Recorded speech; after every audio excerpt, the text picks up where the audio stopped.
Even leading up to the night before, it was hard to sleep because you understand, all right, it's win or go home, it's for the World Series.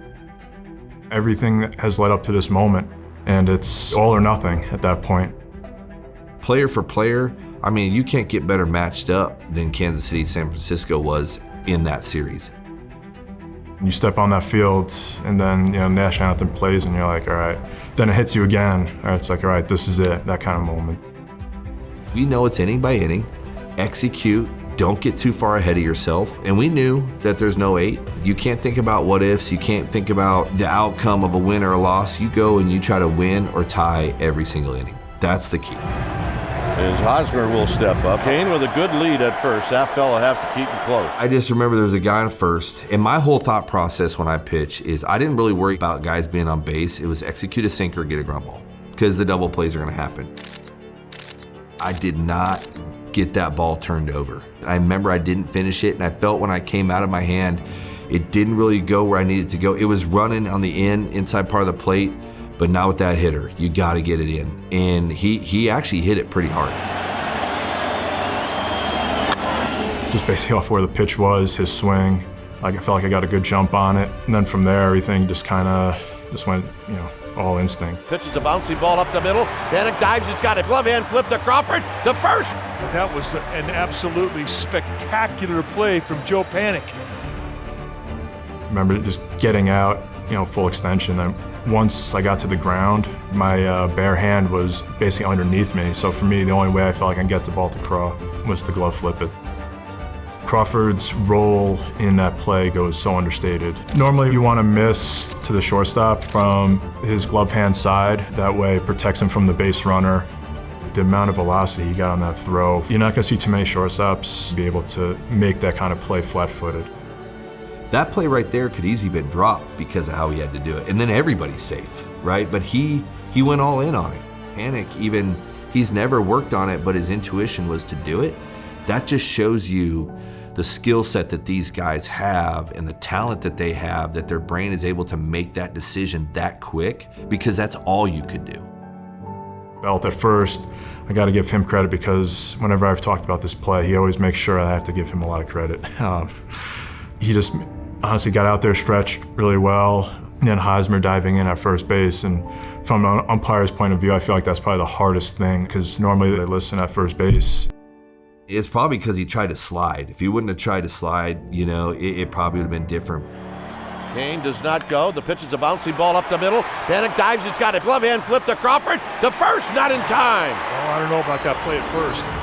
Once they called him safe, it was one of those things where you kind of disappointed because you felt like he was out. I mean, my heart sunk. I'm like, man, you just took an iconic play and ruined it. I was so mad about it. So you're just kind of waiting there, and then you see Boch give the signal to challenge it. So can I write this in ink? 463. Wait a second. That's close. I think they got him. Our guys underneath, they're not going to just call for it. There has to be conclusive evidence, correct, to overturn the call.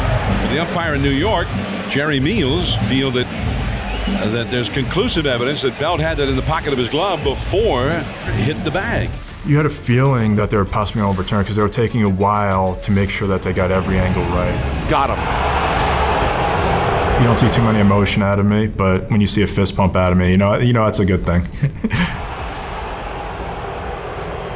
I talked to Teddy not that long after the World Series. I saw him, and I asked him, I said, what got you to overturn that call? And he's like, the only thing that overturned that call was a camera that is not ever there during a regular season. It's right on the base. And we were able to use that camera because we had to utilize everything because we understood the ramification of the play. And the only reason why we overturned it was that button camera right in front of the bag, and that's why you got it overturned. Yeah, I made a little history there as the first overturned call in World Series history. It would have been runners on first and second, but nobody out. It would have been not a very friendly scenario for me to be in right there. Madison Bumgarner has been the star of this World Series, 2 times a starter, 2 times a winner, and now in Game 7, out of the bullpen. What do you expect? He must have told Boch, all right, this is how much I can give you. And then from there on out, you knew it was his ball game. He's not afraid of anything. He's just like Crawford and Panik. The reason we win these games is because we take risks. And we take risks that no one else is probably able to take in these moments and execute that risk. The 2-2. Popped up. Sandoval in foul territory. Giants win. A World Series win for the San Francisco Giants for the third time in the last 5 years. And their hero, Madison Bumgarner.